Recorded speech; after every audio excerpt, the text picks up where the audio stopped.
Ես այնտեղն եմ ասացի, որ ես չեմ կարող ժամկետներ Իսկ ամերիկյան պատվիրակության այդ սպասվում է աշխատանքային խմբերի ձևավորման Ենթադրում եմ ինչ-որ պահի կլիներ նաև այո, այցեր կլիներ էլի։ Աշխատանքային խմբերը կձևավորվեն ու կսկսվի կոնկրետ մի Չգիտեմ ֆորմալ այդպիսի երկկողմ խմբի կարիք կա չկա, եթե լինի կձևավորվի էլի։ Քննարկումը կա։ Իսկ ընթացակարգով ոնց է առաջ շարժվել, պարոն Ինչ նկատի ունեք։ Թրամփի ու այդ ծրագրի իրականացման շրջանակի հստակեցում, դուք նաև համաձայնագրերից խոսեցիք, որ պետք է կնքվի հնարավոր է հայ-ամերիկյանի, դուք կարող եք ասել ինչ ընթացակարգերով։ Ինչ նկատի ունեք ընթացակարգ ասելով։ Շրջանակ օրինակ հստակ է նախաձեռնությունը, ծրագրի շրջանակը ըստ շրջակագրի պետք է շրջանակը հստակեցվի Թրամփի ուղու, չէ՞, թրեփի շրջանակը։ Ինչ է ներառել։ Ներառելու է կարող է ներառել տարբեր ենթակառուցվածքներ։ Ես հենց այո հարցում կա ինչ-որ հստակություն այս մասով, արդեն հստակ է։ Հստակ է, որ կարող են լինել երկաթուղի, կարող է լինել գազամուղ, նավթամուղ, էլեկտրական հոսանքի գծեր, այդ բոլորը կարող են քննարկվել։ Իսկ որ երրորդ կողմն է ներգրավելու, պարոն Միրզոյան, այս մասով հստակություն կա։ Դեռևս երրորդ կողմ ասելով ուզում եմ ասեք ինչ նկատի ունեք։ Դե ասում են հայ-ամերիկյան կոնսորցիումը ընդգրկելու է նաև երրորդ կողմ, որը զբաղվելու է այդ աշխատանքներով, որ երրորդ կողմ։ Հիմա նայեք, երրորդ կողմ ասելով այս կոնտեքստում նկատի չունենք երկիր, կառավարություն։ Մենք նկատի ունենք, որ այո, հայ-ամերիկյան, Հայաստան, Միացյալ Նահանգներ կառավարություն երկրները կհիմնադրեն ընկերություն, որը կունենա այդ կառուցապատման իրավունքը, եւ երևի, դա էլ վստահ չի, փաստ չի։ Երևի շինարարությունը կարտապատվիրակվի ինչ-որ շինարարական ընկերության, չգիտեմ, գուցե գնացքի սպասարկումը կլինի նույն ընկերությունը, կլինի այլ ընկերություն, կլինեն տենդերներ, չգիտեմ, այսինքն բնական տնտեսական ինչ-որ սելեկցիայի process կլինի, էլի, տնտեսական շարժառիթներով։ Այտենց չնայենք հարցին Հայաստան, Ամերիկա եւ երրորդ երկիր, երրորդ կողմ, էլի։ Գործնականում շատ մոտավոր կարող եք ասել, ապա շրջափակում արդեն ճանապարհների գործարկում կամ մոտավոր պատկերացում երբ Նորից եմ ուզում հարցնել, ինչ նկատի ունեք։ Ասեմ ինչ եմ հարցնում, նայեք։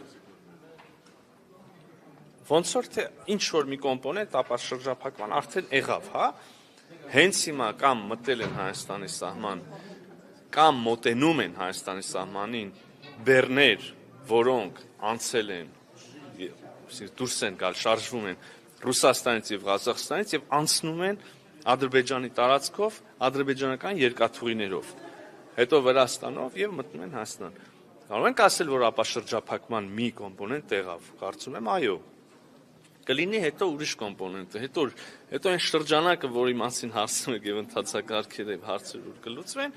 կլինի Հայաստան, Ադրբեջան ուղիղ կապող ենթակառուցվածք, երկաթուղի։ Դրա մասին եմ հարցնում, օրինակ դա։ Դե ախր քիչ առաջ ես ասացի, որ ինտենսիվ քննարկումներ են ընթանում։ Ես չեմ կարող ասել, երբ կդրվի առաջի ռելսը, եւ առավել եւս չեմ կարող ասել, երբ կգնա առաջի վագոնը։ Բայց ես կարող եմ ասել, որ մենք որպես կառավարություն եւ որպես պետություն շահագրգռված ենք, որ դա լինի օր առաջ։ Իսկ Թուրքիայի հետ, պարոն նախարար, հայ-թուրքական պայմանավորվածությունների իրականացումը։ Դուք չեք լսում այս հարցը պատասխանը։ Լսում էի, այնտեղ ոչ։ Մենք Թուրքիայի հետ ունենք գրեթե ամենօրյա երկխոսություն եւ այս երկխոսության վերջնանպատակը իհարկե սահմանների բացումն է եւ դիվանագիտական հարաբերությունների հաստատումը։ Եվ ես նաև քիչ առաջ հույս հայտնեցի, որ առաջիկայում մենք կունենանք շատ շոշափելի արդյունքներ այս ճանապարհին։ Իհարկե դրանց մի մասը Գյումրի-Կարս երկաթուղի բացումն է։ Եթե այդ հարցի իմաստը։ Կա մոտապակայում դրա հնարավորություն, այսինքն ինչ որ մոտ ապագայում դրա հնարավորություն կա։ Ազդակներ միշտ ասում եք, որ հույս ունենք, որ առաջիկայում այո կլինի, նկատի ունեմ։ Հիմա հարցն է հնարավորություն կա գործնականում։ Ասում եմ գործնականում հնարավորություն կա։ Ասում եք ազդակներ ստացել եք, ասում եմ ազդակներ ստանում ենք։ Բայց կարգավորման գործընթացը ինչպես սկսվել է, գրեթե այս նույն ձևակերպումները լսում ենք, ուղղակի գրեթե առանցքային բաղ է։ Պարոն իսկ ասում ենք, որ Հայաստան-Ադրբեջան խաղաղությունը այլևս հաստատված է, այլևս իրողություն է։ Հետաքրքիր է ուրվագծվում է այն ժամանակահատվածը, երբ օրինակ վերջնական կստորագրվի այդ նախաստորագրված պայմանագիրը։ Կդժվարանամ էլի ժամանակ ասել, բայց ուզում եմ մի հատ էլ ասել, այդ որ դուք ասում եք նախաստորագրում, այդ նախաստորագրմամբ Հայաստանի եւ Ադրբեջանի միջև հաստատված խաղաղությունը արձանագրված է։ Այդ նախաստորագրմամբ այդ խաղաղությունը արդեն հաստատված է։ Հիմա եթե շատ հայտարարությունները շարունակվում են։ Բաքվից ապակառուցողական հայտարարությունները շարունակվում են, դուք ասում եք, ես էլ կարող եմ ասել Բաքվից կառուցողական քայլերն էլ են շարունակվում, հա? Համաձայն չեք, մենք մի րոպե առաջ խոսում էինք Ադրբեջանով Հայաստան մտնող բեռների մասին։ Կարող եք սա ապակառուցողական նկարագրել, կարծում եմ ոչ այդքան, բայց ես հարց է խոստացել չէ ամենասկզբում։ Սևանա անվանում է Գյոյչը, եւ ինչքանով է դա տեղավորվում, այդ ձեր ասած խաղաղության Չի տեղավորվում եւ մի ճշտմամբ իհարկե, ես չեմ ուզում ոչ մեկի փաստաբանություն անել, բայց ձևակերպում այդպես է, չէ՞, ցարական քարտեզներում չկա Սևան, կա Գյոկչա։ Չեմ կարծում թե սա կարելի ասել, որ այսօրվա Սևան Ալևա, ասում որ այսօր չկա Սևան, կա Գյոկչա։ Բայց միևնույնն է, ամենակառուցողական ձևակերպումը չի եւ իսկապես չէինք ասի թե տեղավորվում է, հա, բանի մեջ խաղաղության նարատիվի։ Ես էլ կարող եմ ասել, կան բազմաթիվ ցարական շրջանի քարտեզներ, որտեղ կա Սևան։ Չեմ էլ ուզում ավելի հետ գնալ պատմության մեջ, որտեղ շատ անհարմար իրավիճակ կարող է ստեղծվի եւ հայկական տեղանուններ տեսնենք մի քիչ ավելի լայն տարածքի վրա։